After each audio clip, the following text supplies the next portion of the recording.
Assalamu alaikum. Hello, my dear students. I hope you are all doing great.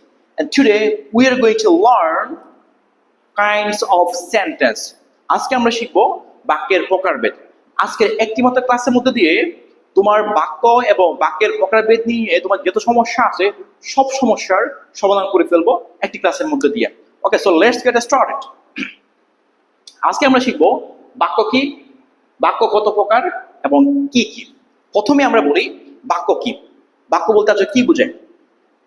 দুই বা ততোধিক শব্দ যখন পাশাপাশি বসে যখন একটা পূর্ণ মনে ভাব প্রকাশ করে তখন তাকে আমরা বাক্য বলি। বাংলা বলি আমি বাদ।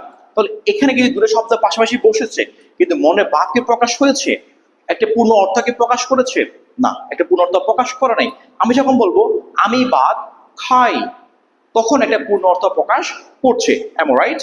যদি মনের ভাব প্রকাশ করি অর্থাৎ মনের ভাব প্রকাশ করতে গিয়ে যদি পূর্ণ অর্থ প্রকাশ হয় তখন তাকে আমরা বাক্য বলতে পারি। শুধুমাত্র পাশাপাশি বসলে কিন্তু বাক্য হয় না, মনে ভাব প্রকাশের প্রয়োজন রয়েছে। এরপর হচ্ছে বাক্য কত প্রকার ও কি কি। According to the grammar, there are 5 kinds of sentence. For example, assertive, interrogative, imperative, adjective, and exclamatory. Repeat after me. Assertive, interrogative, imperative, adjective, exclamatory. Okay, so I'm going to write down all the kind of sentence. প্রথমে আমরা কথা বলবো assertive নিয়ে।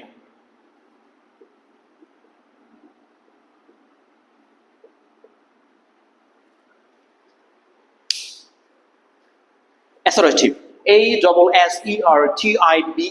assertive মানে কি বোঝায়? assertive মানে হচ্ছে বিবৃতি অথবা বিবৃতি অথবা কোন ধরনের বর্ণনামূলক বাক্য।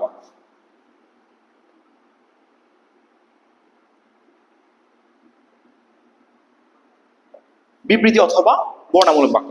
আমি তোমাকে সংজ্ঞা দিতে চাই, যেই সকল বাক্যের একটি মাত্র সাবজেক্ট, একটি মাত্র ভার্ব এবং একটি মাত্র অবজেক্ট থাকে এই ধরনের বাক্য সাধারণত অ্যাসার্টিভ সেন্টেন্স বলে। যদি আমরা সহজ করে বলতে যাই, যে সকল বাক্য দ্বারা আমার প্রতিদিনের কাজকর্ম, আমার অ্যাক্টিভিটি, আমার অভ্যাস এবং আমার ভবিষ্যৎ পরিকল্পনা অথবা আমার প্রতিদিনের সমস্ত কর্মকাণ্ডের ডেইলি রুটিন যদি আমি ব্যাখ্যা করতে যাই তাহলে যেই বাক্য ব্যবহার করি সেই বাক্যটাই হচ্ছে অ্যাসার্টিভ সেন্টেন্স, অর্থাৎ বর্ণনামূলক অথবা বিবৃতিমূলক বাক্য। যে বাক্য দ্বারা আমি কোনো জিনিস ব্যাখ্যা করি, ডিসক্রাইব করি, কি করি, কোনো একটা বিষয় আমি ডিসক্রাইব করি। যেমন আমি যদি বলি আমি আজকে সকালে ঘুম থেকে উঠে থেকে শুরু করে আমি ঘুমাতে যাওয়া পর্যন্ত আমি যে সমস্ত কাজ করেছি আমি সমস্ত কাজে যদি আমি ব্যাখ্যা দিতে যাই তাহলে আমাকে অ্যাসার্টিভ সেন্টেন্সটা আমাকে চুজ করে নিতে হবে, রাইট? আবার যদি আমি আগামীকালকে কি করব অথবা গতকালকে আমি কি করেছি অথবা আমি একদিন ট্রাভেল করেছি, ঘুরতে গিয়েছি, আমি যদি এই ধরনের কোনো একটা কথা আমি কারোর সাথে ডিসক্রাইব করতে যাই তাহলে আমাকে অ্যাসার্টিভ সেন্টেন্সটা আমাকে চুজ করে নিতে হবে। আচ্ছা, অ্যাসার্টিভ সেন্টেন্স সাধারণত সাবজেক্ট, ভার্ব এবং অবজেক্ট দিয়ে শুরু হয়। কি দিয়ে শুরু হয় তাহলে? Subject plus verb plus object. Subject plus verb plus object থাকে, এই ধরনের বাক্যকে আমরা কি বলি? Assertive sentence. Okay, assertive sentence আবার দুই প্রকার। কয় প্রকার? অ্যাসার্টিভ সেন্টেন্স আবার দুই প্রকার। একটা হচ্ছে অ্যাফার্মেটিভ আর একটা হচ্ছে নেগেটিভ।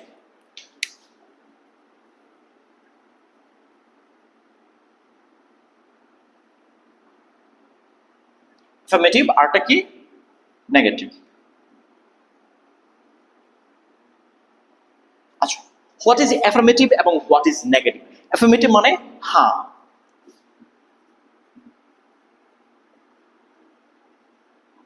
হ্যাঁ বোধক। যে সমস্ত বাক্য আমরা হ্যাঁ বোধক বাক্য করি সেই সমস্ত বাক্যকে আমরা অ্যাফার্মেটিভ সেন্টেন্স বলতে পারি। যেমন আমি খাচ্ছি, আই এম ইটিং। আমি স্কুলে যাচ্ছি, I am going to school. আমি ক্লাস করছি, I am doing a class. আমি শিখাচ্ছি, আই এম টিচিং। তুমি শিখছো, ইউ আর লার্নিং। যে সমস্ত বাক্য হ্যাঁ বোধক, যেখানে কোনো ধরনের নেগেটিভ বা না বোধক কোনো কথা নেই সেই সমস্ত বাক্যকে আমরা অ্যাফার্মেটিভ সেন্টেন্স বলতে পারি। ওকে, যেমন আরো কিছু উদাহরণ দিই। আমি স্কুলে গিয়েছিলাম, আই ওয়েন্ট টু স্কুল। আমি স্কুল থেকে এসেছিলাম, I came back from school. আমি নাস্তা করেছিলাম, আই হ্যাভ ব্রেকফাস্ট। অথবা আমি দুপুরে খাবার খেয়েছিলাম, আই হ্যাড লাঞ্চ। এই ধরনের কথা আমি বলতে গেলে এই সমস্ত বাক্যকে আমরা অ্যাফার্মেটিভ সেন্টেন্স বলে থাকি। আর নেগেটিভ মানে কি? না বোধক।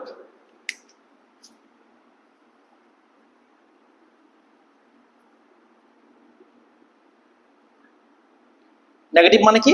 না বোধক। অর্থাৎ যে সমস্ত বাক্য দ্বারা আমরা না প্রকাশ করি, যেমন আমি স্কুলে যাই নাই, আমি ভাত খাই নাই, আমি ঘুমাই নাই, বা আমি ঘুমাবো না, আমি ভাত খাবো না, আমি স্কুলে যাব না, আমি পড়াশোনা করব না, আমি লিখবো না, আমি মিথ্যা কথা বলবো না। অর্থাৎ অনেকগুলো বিষয় রয়েছে যে সমস্ত বাক্য দ্বারা না প্রকাশ করা হয়। আমি স্কুলে যাব না, I will not go to school. আমি স্কুলে যাই নাই, I didn't go to school. আমি স্কুল থেকে আসি নাই, I didn't come back from school. আমি তোমাকে দেখি নাই, I didn't see you. অর্থাৎ যে বাক্য দ্বারা সাধারণত না প্রকাশ করা হয় এই ধরনের বাক্যকে আমরা কি বলি? Affirmative negative sentence. আচ্ছা, আমরা আরেকবার রিপিট করি। You can repeat with me. বাক্য কত প্রকার? 5 প্রকার। প্রথমে কি রয়েছে? অ্যাসারেটিভ। অ্যাসারেটিভ মানে কি? বর্ণনামূলক। স্ট্রাকচার কি? সাবজেক্ট থাকবে, একটা ভার্ব থাকবে, আর কি থাকবে? একটা অবজেক্ট থাকতে পারে, আবার নাও থাকতে পারে। সব বাক্যে অবজেক্ট থাকে না, আবার সব বাক্যগুলো অনেকগুলো বাক্যে অবজেক্ট থাকে। এরপর হচ্ছে আমাদের অ্যাফার্মেটিভ। অ্যাসারেটিভ দুই ভাগে ভাগ করা হয়, একটা হচ্ছে অ্যাফার্মেটিভ আর একটা হচ্ছে নেগেটিভ। অ্যাফার্মেটিভ মানে কি? হ্যাঁ বোধক, আর নেগেটিভ মানে হচ্ছে না বোধক। ক্লিয়ার? যদি তোমার কোনো কোশ্চেন থাকে অবশ্যই জানাবা, আমি আরেকবার ট্রাই করবো তোমাকে সলভ করে দেওয়ার জন্য। ওকে, আমরা এরপরে যাই। অ্যাসার্টিভের পরে যে যেই ভোকাবুলারি রয়েছে সেটা হচ্ছে interrogative. I N T E double R O G A T I V E, interrogative. এরপর কি রয়েছে? ইন্টারোগেটিভ মানে প্রশ্নবোধক বাক্য। কি বোধক বাক্য? প্রশ্নবোধক বাক্য। অর্থাৎ যেই সমস্ত বাক্য দ্বারা জিজ্ঞাসাবাদ করা হয়। কি করা হয়? যেই সমস্ত বাক্য দ্বারা জিজ্ঞাসাবাদ করা হয় এবং যে সমস্ত বাক্যের শেষে কোশ্চেন মার্ক থাকে। কি থাকে? Question mark. এই সমস্ত বাক্য আমরা কি বলি?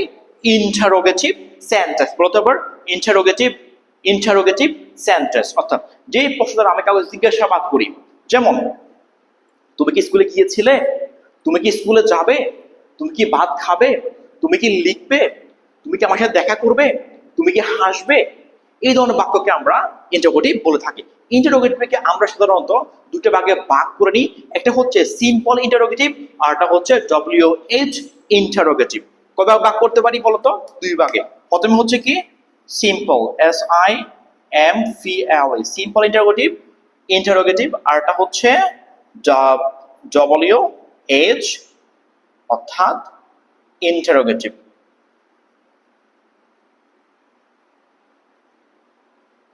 Interrogative. What is simple interrogative এবং what is WH interrogative? Simple interrogative মানে হচ্ছে ওই সমস্ত বাক্য যে সমস্ত বাক্যের উত্তরগুলা বা অ্যান্সার মানে ইয়েস বা নো দিয়ে দিতে পারে। যেমন আমি তোমাকে প্রশ্ন করি, তুমি কি স্কুলে যাও? তুমি কি বলবা? যাই অথবা যাই না, ইয়েস অথবা নো। তুমি ভাত খেয়েছো? খেয়েছি অথবা খাইনি। তুমি কি আমাকে শুনছো? শুনছি অথবা শুনছি না, ইয়েস অথবা নো। তো যে সমস্ত বাক্য আমি যে সমস্ত বাক্যের অ্যান্সার আমি ইয়েস অথবা নো দিয়ে বলতে পারি, এই সমস্ত বাক্যকে আমি সিম্পল ইন্টারোগেটিভ হিসেবে ধরে নিতে পারি। আর WH মানে হচ্ছে যে সমস্ত বাক্যকে আমাকে ব্যাখ্যা করে অ্যান্সার করতে হয়। ফর এক্সাম্পল, যদি আমি তোমাকে প্রশ্ন করি, তুমি কখন স্কুল থেকে এসেছো? তুমি কি বলতে পারবা ইয়েস অথবা নো? ইম্পসিবল। কেন? তোমাকে ব্যাখ্যা করতে হবে যে তুমি কখন স্কুল থেকে এসেছো। আমি তোমাকে প্রশ্ন করি, তুমি কখন স্কুলে যাও? When do you go to school? তুমি কখন স্কুলে যাও? তখন তুমি কি বলবা? Yes, no. উত্তর হবে? মজিও হবে না। তখন তোমাকে ব্যাখ্যা করতে হবে যে তুমি কখন স্কুলে যাও। তোমাকে যদি প্রশ্ন করি, what do you eat at the leisure time? তুমি তোমার বিরতির সময় তুমি কি খাও?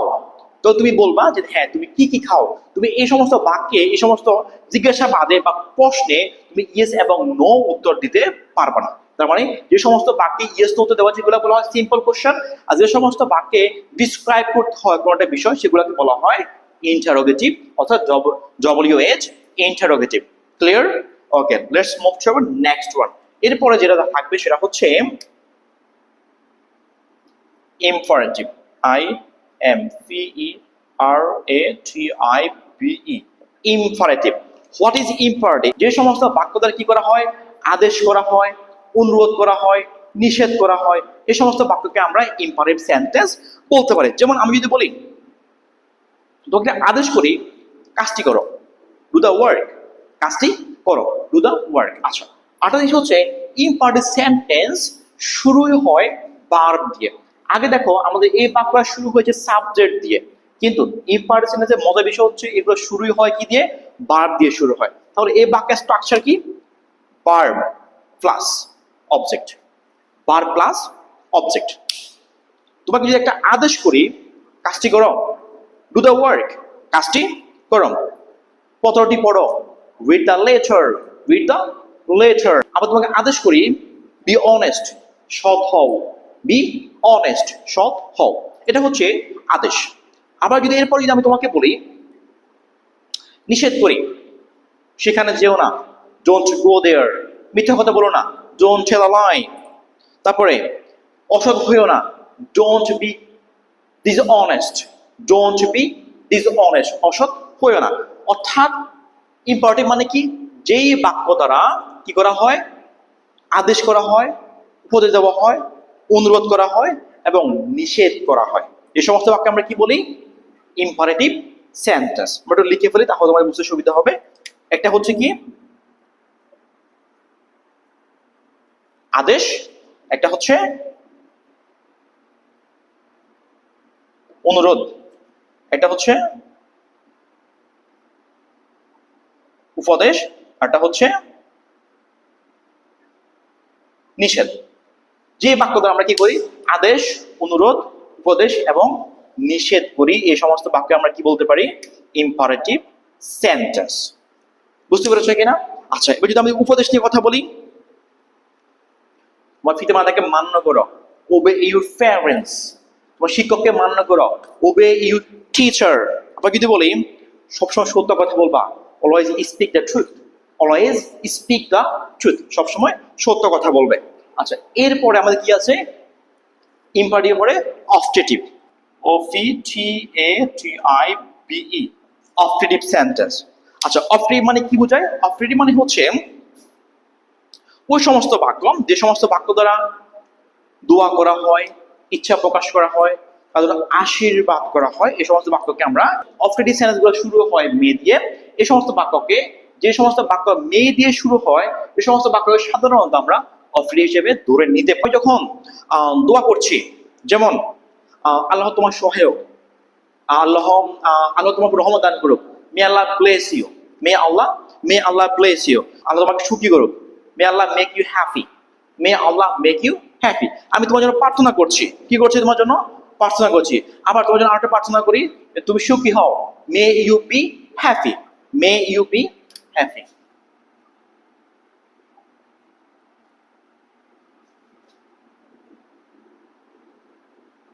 মে আল্লাহ ব্লেস ইউ, আল্লাহ তোমার সহায়, আল্লাহ তোমার রহমত দান, আমার দেশটা উন্নতি করুক, may our country be developed, may our country be developed. অর্থাৎ যে সমস্ত বাক্য দ্বারা আমি কি করি?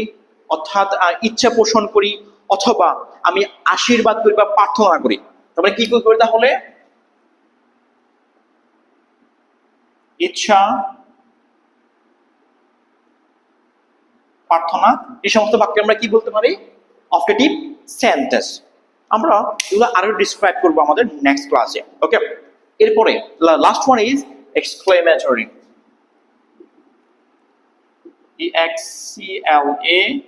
EXCLAMATORY, exclamatory.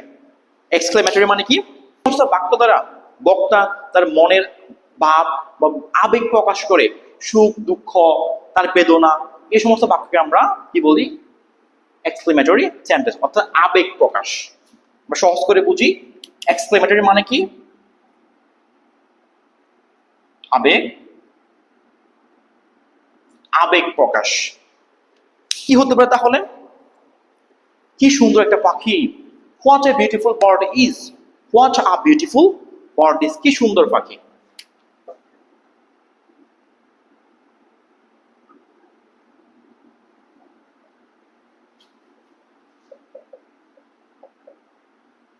What a beautiful body is. কত সুন্দর একটা জীবন অতিবাহিত করছি। What a beautiful life we live. কত সুন্দর একটা জীবন উপভোগ করছি। অর্থাৎ সুখ দুঃখ হাসি কান্না যে কোনো আবেগকে আমরা exclamatory sentence বলতে পারি। So my dear students, we already learned the 5 kinds of sentences. ওকে, আবার রিপিট করি। প্রথমে হচ্ছে কি অ্যাসারেটিভ, মানে কি বর্ণনামূলক। স্ট্রাকচার কি সাবজেক্ট ভার্ব এবং অবজেক্ট। অ্যাসারেটিভ কত প্রকার? 2 প্রকার, অ্যাফার্মেটিভ এবং নেগেটিভ। অ্যাফার্মেটিভ মানে হ্যাঁ বোধক, নেগেটিভ মানে হচ্ছে না বোধক। এরপর হচ্ছে ইন্টারোগেটিভ, মানে কি যে সমস্ত বাক্য দ্বারা জিজ্ঞাসাবাদ করা হয় বা প্রশ্ন করা হয়। ইন্টারোগেটিভ সেন্টেন্স কয় প্রকার? 2 প্রকার, সিম্পল এবং WH ইন্টারোগেটিভ। সিম্পল মানে কি যে সমস্ত বাক্য দ্বারা হ্যাঁ এবং না কোশ্চেন করা অ্যান্সার দেওয়া যায় সেগুলো বলা হয় সিম্পল ইন্টারোগেটিভ। আর WH ইন্টারোগেটিভ মানে কি যে প্রশ্ন দ্বারা বিবৃতি বা ব্যাখ্যা প্রকাশ করা হয় সেই সমস্ত কোশ্চেনের অ্যান্সারের জন্য আমরা কি বলি? WH interrogative question. এরপর হচ্ছে ইম্পারেটিভ, মানে কি আদেশ, অনুরোধ, উপদেশ অথবা নিষেধ। এগুলো স্ট্রাকচার কি শুরু হয় ভার্ব দিয়ে, এরপরে অবজেক্ট থাকে। আর এরপর হচ্ছে আমাদের অবজেক্টিভ, মানে কি ইচ্ছা অথবা প্রার্থনা প্রকাশ করা, কারণ দোয়া করা, প্রার্থনা করা, এগুলো হচ্ছে একটা অবজেক্টিভ সেন্টেন্স। আর এক্সক্লেমেটরি মানে কি আবেগ প্রকাশ। কি প্রকাশ? আবেগ প্রকাশ। What a beautiful body is. কি সুন্দর একটা পাখি। So my dear students, I hope you learned a lot of things from this video. If you learned a lot of things, you must have to share the video to your friend for giving them a chance to learn a new thing.